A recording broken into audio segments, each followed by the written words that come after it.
Good morning. কেমন আছো তোমরা? আশা করছি সকলে ভালো আছো। আর আজকে একটি নতুন ব্লগে তোমাদের সকলকে ওয়েলকাম। আমার সকালটা আজকে শুরু হলো এক গ্লাস গরম জল দিয়ে, আর তারপরে আমি একটু জল দিয়ে দিলাম আমার প্লান্টগুলোতে। তারপর চুলটা আঁচড়েই লেগে পড়লাম ঘরের কাজে। রোজ আমি ঘরের কাজ করার ঠিক সময় পাই না। আমার ভীষণ ভালো লাগে ঘর গুছিয়ে রাখতে, কিন্তু আমি রোজ সময় পাই না। সকালে উঠেই চলে যেতে হয় ডিউটি। তবে যেদিন সময় পাই ছুটির দিনগুলোতে সুন্দর করে আমি ঘরটা গুছিয়ে নিই। প্রথমে আমি এসিটাকে ভালো করে ঢেকে নিলাম। এসি আমাদের কিন্তু রোজ চলে, কিন্তু তবুও সকালে উঠে আমরা ঢেকে দিই। রাস্তার ধারে বাড়ি, ভীষণ ধুলো পড়ে। ঘর বাড়ি পরিষ্কার করতে সকলেরই ভালো লাগে, কিন্তু সব সময় হয়ে ওঠে না। আমিও ভীষণ ভালোবাসি ঘর গুছিয়ে রাখতে, পরিষ্কার পরিচ্ছন্ন রাখতে। তাই যেদিনই সময় পাই ছুটির দিনগুলোতে আমি একদম সকাল থেকে ঘরের কাজে লেগে পড়ি। যতটুকু পারি আমি ঘরটা গুছিয়ে রাখারই চেষ্টা করি। ঘর বাড়ি পরিষ্কার থাকলে নিজের মনটাও বেশ ভালো লাগে। বিছানা গোছানোর পরেই শুরু করলাম আমার ওয়ার্ড্রব, আলমারি, ড্রেসিং টেবিল সব কিছুকে পরিষ্কার করতে। একটু একটু করে করতে করতে অনেক সময় লেগে যায়। আজ আমার তুতুনের শরীরটাও ভালো নেই। ও কাল থেকে কিছুই খায়নি, ওই জন্য ওকেও আবার একটু দেখতে হবে। সেই জন্যই তাড়াহুড়ো করে আমি ঘরটা পরিষ্কার করতে লাগলাম। রোজ সময় পাই না ঠিকই, তবু 3-4 দিন বা 7 দিন পর আমি সমস্ত ধুলো পরিষ্কার করি। কিন্তু তবুও যে কোথা থেকে এত ধুলো হয়ে যায় আমি বুঝতে পারি না। যতই পরিষ্কার করি ততই ধুলো। ওয়ার্ড্রবটা আমার খুব শখের, তাই আমি এটাকে বেশি একটু যত্ন করি। নিজেকে যেমন সবসময় পরিষ্কার পরিচ্ছন্ন রাখলে নিজের মন ভালো থাকে বা আমরা নিজেকে প্রেজেন্টেবল করতে পারি, তেমনি ঘর বাড়ি যদি সবসময় পরিষ্কার থাকে সেটাও খুব মনোরম হয়, নিজেরও ভালো লাগে। আর বাড়িতে যদি কেউ আসে বেশ একটু প্রশংসায় পাওয়া যায়। আমার রামলালাকেও একটু পরিষ্কার করে নিলাম, খুব ধুলো পড়ে গিয়েছে। আর এখনও দেখো আমার সব জায়গায় চারিদিকে টেডিতে ভর্তি, আস্তে আস্তে দেখতে পাবে। এটা আমার খুব পছন্দের। ছেলের থেকে জানো ছেলের মায়েরই বেশি পছন্দ হয় এগুলো। আমার বাড়িতে কাজের দিদিরা রয়েছে, কিন্তু তবুও যেন নিজের ঘরগুলো নিজে পরিষ্কার করতে বেশি ভালো লাগে। আবার মনে হয় বেশ যত্নও করা হয় তাতে। আমাদের জিনিসের ওপর যে মায়া, তা কি আর অন্য কারোর হবে?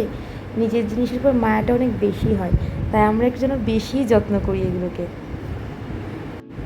আমার তুতুনের ছোটোবেলার ছবি। আর জানো তো, এইটা আমি নিজে বানিয়েছি। আমার হাতের কাজ করতেও ভীষণ ভালো লাগে।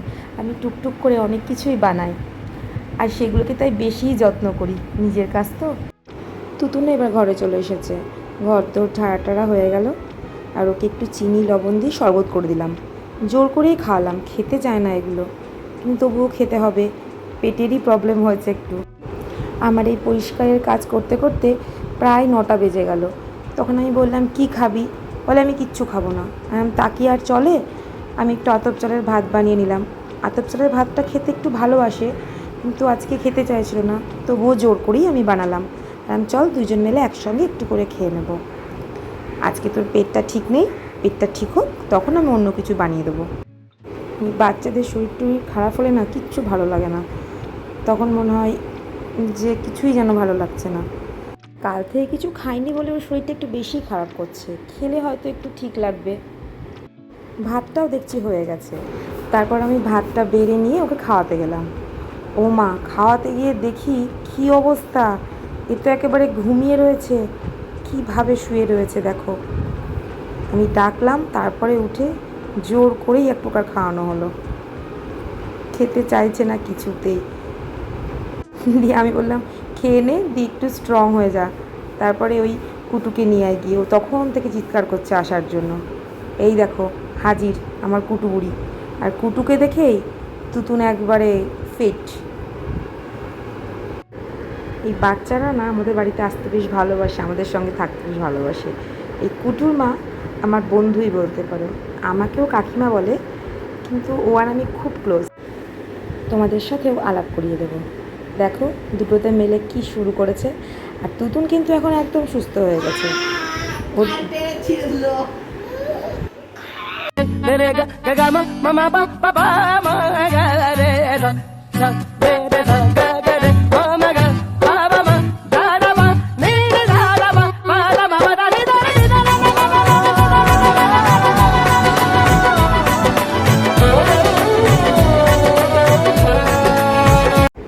এরপর আমি চলে গেলাম রান্নাঘরে। আজকে আমার রান্নার দিদি আসবে না, ফোন করেছিল। দেখি কি বানানো যায়। এতবেলা ইচ্ছেও করছে না আর কিছু বানাই, কিন্তু খেতে তো হবেই। তাই ভাত বসিয়ে দিলাম। আর দেখো সবজি এনেছে বাজার থেকে, সেগুলো পড়ে রয়েছিল। সেই সবজিগুলো ধুয়ে সব জানলায় দিয়ে দিলাম। কি করি ভাবতে ভাবতে ভাবলাম একটু আলু আর পটল দিয়ে একটু তরকারি রান্না করি। যেমন কথা তেমন কাজ, বেশ পটল কেটে ফেললাম আর আলু বসিয়ে দিলাম। আলু পটলের তরকারি, আর পাশে তো ভাত হচ্ছেই। আর একটু ছোলা ভেজানো ছিল, সেই ছোলাটাকেও সব মশলা দিয়ে একসঙ্গে বসিয়ে দিলাম একটু সেদ্ধ করার জন্য। বেশ ভালোই লাগে খেতে, তুতুনও খুব ভালোবাসে ছোলা সিদ্ধ খেতে। রান্না সেরে স্নান করে নিলাম আর চলে গেলাম ছাদে জামা কাপড় মেলতে। কি রোদ, ভীষণ রোদ লাগছিল, পা একদম ফেলতে পারছিলাম না। দিয়ে ছাদ থেকে নিচে এসে একটু পুজো করে নিলাম। আর আমার ঘরেও রয়েছেন শ্যাম বাবা, মা সরস্বতী, তাদেরকেও একটু প্রণাম করে নিলাম। তারপর করে নিলাম লাঞ্চ। ব্যাস লাঞ্চ করে একটু শুয়ে পড়েছিলাম। বিকেলবেলা হতেই একটু রেডি হয়ে নিলাম, যাব আমার ছোটো পিসির বাড়িতে। ছোটো পিসিমশাই ফোন করেছিল, বড় ঠাকুরের পুজো আছে। প্রথমে ভাবলাম যাব না, কিন্তু মা বলল বড় ঠাকুরের পুজো আসতেই হয়, একটু আয়, এসে প্রসাদ খেয়ে যা, পিসিদের সঙ্গেও দেখা করে যা। আমিও চলে গেলাম। এই দেখো পৌঁছে গেছি পিসির বাড়িতে। মা যেই গিয়েছি কি জোর ঝড় উঠে গেল। পিসেমশাই তাড়াতাড়ি করে চাদোয়াটা খুলে ফেলতে বলো তুতুনকে। আর সব লোক চলে গেছে নিচে ঝড়ের ভয়ে। আর এই যে সকলে বসে প্রসাদ খাচ্ছে যে কজন ছিল। আর আমার পুকু আমার কোলে এসে বসে আছে। দুজন মিলে একটু দুষ্টুমি করলো, দাভাই আর পুকু। এই করে আমার সন্ধ্যের আজ কেটে গেল। তারপর আমরা চলে এলাম বাড়ি। আর আজকের ব্লগটা এই পর্যন্তই। তোমরা কিন্তু জানিও আমার ব্লগ কেমন লাগছে। আর সকলে ভালো থেকো, সবাইকে ভালো রেখো, টাটা।